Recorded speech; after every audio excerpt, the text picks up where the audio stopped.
తులసి మొక్కలు కలుపు మొక్కలంటూ వేరు చేసి చూడడం కాదు, ఇక్కడో మనసైన సంస్కరణ ఒకటి కావాలనిపిస్తోంది.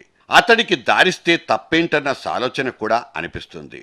ఒక్కడుగా ముందుకొచ్చి లక్షలాది మందిని కదిలించి ఇవాళ మళ్లీ ఒక్కడుగా మారిపోతున్న లోక్సత్తా అధినేత జయప్రకాష్ నారాయణ్ గురించే ఇక్కడ మాట్లాడుకునేది. అవును, ఆయన దారికి అడ్డుపడొద్దంటే తప్పేంటి?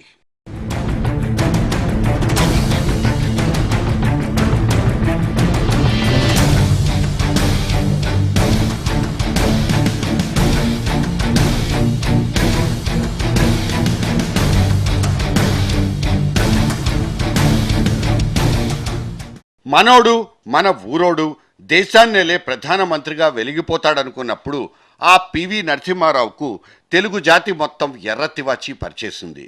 రాజకీయాలకు అతీతంగా పోటీ నుంచి తప్పుకున్నప్పుడు అన్ని పార్టీల మనసులు పెద్దగా అనిపించాయి. అటువంటి సంస్కారమే ఇవాళ జేపీ అనబడే ఆ సంస్కరణ కాముకుడి మీద కూడా ఎందుకు చూపించకూడదు? జర్నలిస్ట్ డైరీ పేజీల్లో ఇదే ఇవాల్టి సూటి ప్రశ్న.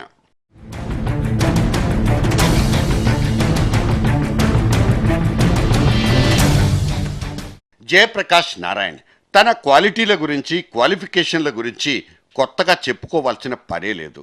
ఒక ఐఏఎస్ అధికారిగా అనేక ఉన్నత పదవుల్ని నిర్వహించడంతో పాటు గతంలో ఎన్టీఆర్ వంటి లెజెండరీ ముఖ్యమంత్రి దగ్గర కార్యదర్శి హోదాలో పనిచేసిన సుదీర్ఘ అనుభవశాలిగా జేపీకి పేరుంది. ఇటువంటి వ్యక్తి తనకున్న సంబంధాలు, అనుభవాలతో అనేక స్థాయిల్లో అవినీతి వ్యవహారాల్ని ఆధారాలతో సహా వెలికి తీయొచ్చు. రాజ్యాంగ పుస్తకాల్లో దాక్కున్న లూప్ హోల్స్ని పూడ్చుకోనువచ్చు. మన్మోహన్ సింగ్ లాంటి అపర ఆర్థికవేత్తలే జేపీకి తన థింక్ ట్యాంక్లో పార్ట్నర్షిప్ ఇచ్చుకున్న గుర్తులున్నాయి.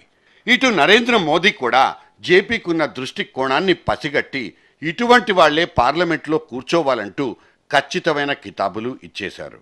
అందుకే జేపీ విజన్ని, జేపీ లక్ష్యాల్ని మనసారా నచ్చి మెచ్చి తన వెంట నడవడానికి పోటీ పడేవాళ్లు ఇవాళ కొంతమంది కనిపిస్తారు. జేపీతో భావ సారూప్యతలున్న వాళ్ళు ఎంతో మంది స్వచ్ఛందంగా ముందుకొచ్చి మద్దతు పలికేశారు కూడా.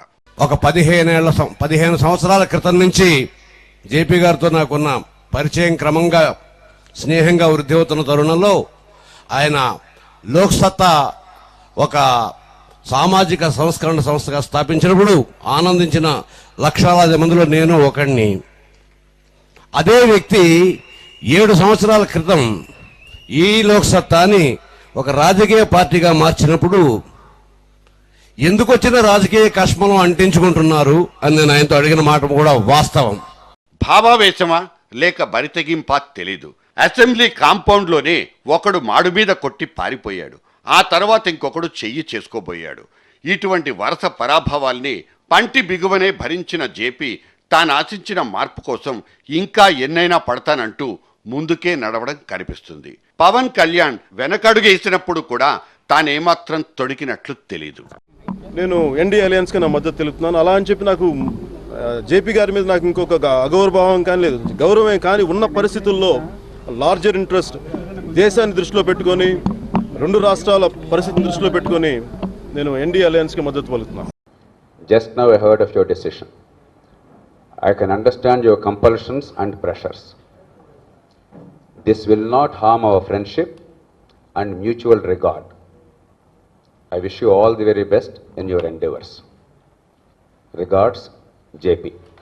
ఆయనే పోటీ చేద్దాం అనుకుని జేపీ లాంటి మనిషి పోటీ చేయడానికి సిద్ధపడ్డప్పుడు ఆయనే సరైన ప్రతినిధి తెలుగు ప్రజలకి, హైదరాబాద్ నగరానికి, మల్కాజిగిరి నియోజకవర్గానికి అని భావించి ఆయనంతటా ఆయన పోటీ విరమించుకోవటం నిజంగా సోదరుడు పవన్ కళ్యాణ్ చేసింది.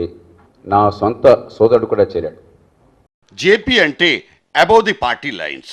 స్వభావరీత్యా ఎప్పుడు రాజకీయాల కంటే ఒక మెట్టు పైనే ఉంటారు, పైకే ఆలోచిస్తారు. పరిపాలనలో ప్రాతినిధ్యం దొరకబుచ్చుకోవాలంటే షార్ట్ కట్స్ అనబడే కొరచ మార్గాలు ఎన్నున్నా ఆయన నేరుగా రాజకీయాన్నే నమ్ముకున్నారు. అందుకే ఫైళ్లు మడిచి పక్కకు పెట్టి ఎలక్టరల్ రింగ్లో దూకేశారు. ప్రజా తీర్పులోని చేదును వగర్ను చవిచూసి 7 సంవత్సరాలు గడిచిపోయినా ఆయనలో అలసటనేదే కనిపించదు. మార్పు అనేది రాత్రికి రాత్రే పుట్టుకురాదు. సుదీర్ఘ పోరాటంతోనే ఏదైనా సాధ్యమవుతుందన్న సూత్రిక మీదే జేపీ నడత కూడా. తనతో నాకున్న చిన్నపాటి సాన్నిహిత్యం నుంచి నేను ఇదే గ్రహించింది. జేపీ దగ్గర మేధావితనం ఎంతుందో మొండితనం అంతకంటే ఎక్కువే ఉంది.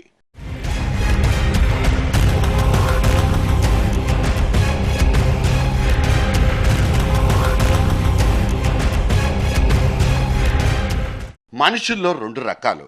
ఒకళ్ళు కుళ్ళిపోయిన వ్యవస్థను తనకు అనువుగా వాడుకుని అడ్జస్ట్ అయ్యేవాడైతే, ఇంకొకడు వ్యవస్థే కుళ్ళిపోయిందంటూ తెగ కుమిలిపోయేవాడు.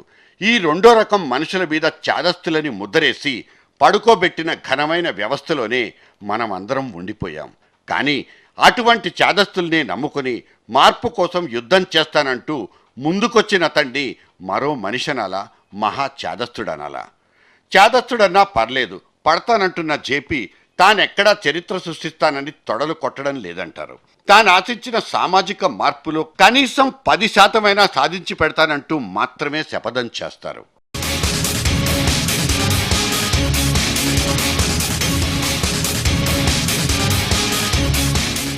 ప్రచార సభల్లో తానిప్పుడు చెప్పుకుంటున్నారో లేక చెప్పుకున్న ఓటర్ల బుర్రలకెక్కుతున్నాయో తెలీదు. కానీ పార్టీ పెట్టకముందు, పెట్టిన తర్వాత జేపీ సాధించిన ప్రజా సంబంధమైన విజయాలు చాలానే ఉంటాయి. ఇవాళ కాంగ్రెస్ పార్టీ మానస పుత్రికల్లో ఒకటైన సమాచార హక్కు చట్టం కోసం జేపీ చాలా కష్టపడ్డారు.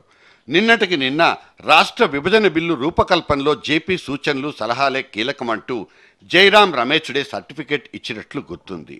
ఒక జేపీ అచీవ్మెంట్స్ ఏంటంటూ ఆరా తీయాల్సిన అక్కరే లేదు. కానీ రాజకీయ ప్రాతినిధ్యం దొరికితే తప్ప పరిపాలనలో భాగస్వామ్యం దక్కదు. ఇలా ఆలోచించబట్టే పుచ్చలపల్లి సుందరయ్య లాంటి ఉన్నతమైన వ్యక్తిత్వాలు సైతం ఒకప్పుడు ప్రభుత్వంలో పాలు పంచుకోవడానికి ఉవ్విళ్ళూరిన వాళ్లే.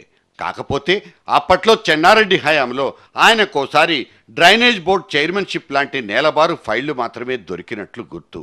జేపీ లాంటి ఔత్సాహిక రాజకీయవేత్తలకు వర్తమానంలో ఒక్క ఛాన్స్ ఇచ్చి చూస్తే తప్పు లేదన్నది ఒక సామాజిక భావన మాత్రమే.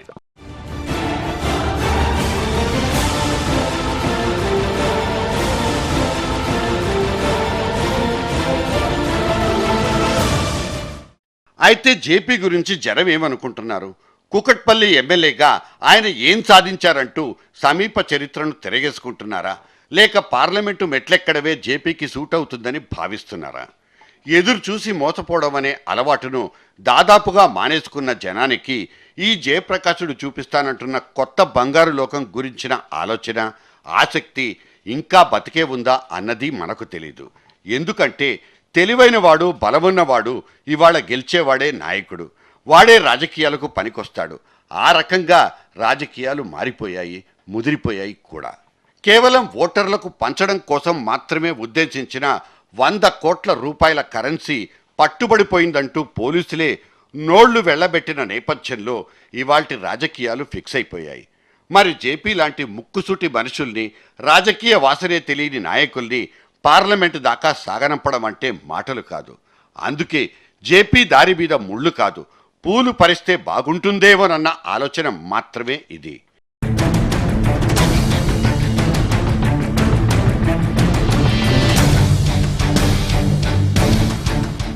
జయప్రకాష్ నారాయణ పోటీలో ఉన్న మల్కాజ్గిరి నియోజకవర్గంలో దినేష్ రెడ్డి లాంటి పోలీస్ దొరలున్నారు, మల్లారెడ్డి లాంటి వాణిజ్యవేత్తలు ఉన్నారు, కె నాగేశ్వర్ లాంటి విద్యావంతులు, విషయం కలిగిన వాళ్ళు ఉన్నారు. వీళ్ళంతా కూడా జేపీ అభిమానులే. ఎవరికీ జేపీ మీద కానీ, జేపీ సామర్థ్యాల మీద కానీ ఇసుమంతైనా వ్యతిరేకత లేదు. ఎవరికి వాళ్ళు గెలవాలన్న తపన, తాపత్రయంతోనే అక్కడ పోటీ అనివార్యమైంది. దానివల్లే కులాలు, మతాలు, ప్రాంతీయ భావాలకు అనుగుణంగా ఓట్లు చీలిపోవడం అనే దౌర్భాగ్యాన్ని ఇవాళ చూడగలుగుతున్నాం. పోటీ అంటే ఎలాగూ తప్పలేదు, కనీసం ఓటైనా తప్పకుండా చూసుకోగలమా?